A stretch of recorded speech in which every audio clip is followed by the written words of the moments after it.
Ako ay magluluto ng biko. Lulutuin ko na para wala na akong lulutuin bukas. Kasi mainit bukas eh. Ayan yung malagkit na saing ko na kanina pa yan. Kanina ko pa yan nasaing. Kain tayo mamaya ng biko. Ito na yung dark brown sugar. Yan ako yung dark kasi mas masarap yung dark sugar. Kumulo na yung gata na gagawin kong latik para maging gagawa ng biko.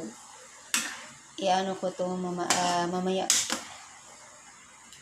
Pag malatik na siya, ilalagay ko yung brown sugar. Palitin ko muna yung gata. Mamadza.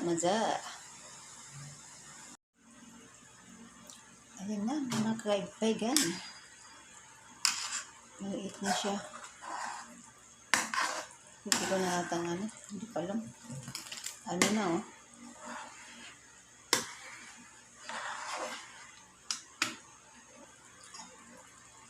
Ayan na yung malagkit. Ilalagay ko na ang malagkit. Malagkit sa aking latik. Lalagay ko na ang malagkit sa ating latik. Latik sa akin. Latik ba to?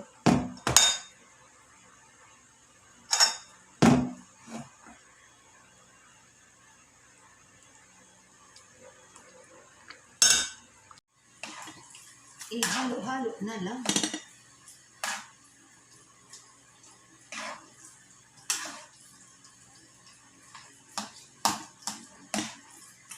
Yung ating biko. Mga kulang-kulang 1 kilo. Marami na kayo. Lagay ko pa yung lapit na hiniwalay ko pa. Sobra. Yung palikulang.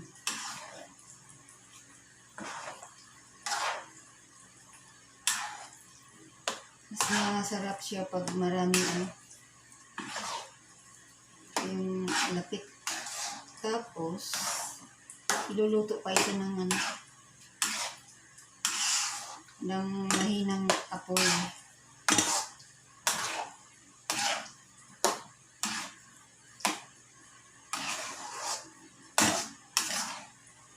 Mahinang apoy. Hindi pa masyado may puti pa. Lulutuin ko na lang na maaga kasi bukas maraming init. Hirap yan. Pawis na pawis pa.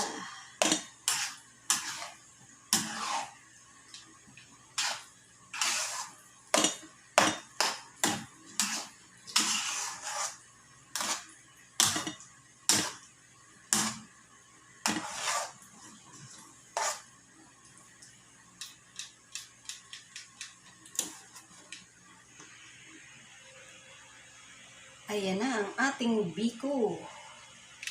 Palutuin pa iano natin sa apoy ng mahina na apoy. Mahina na apoy. Ayan.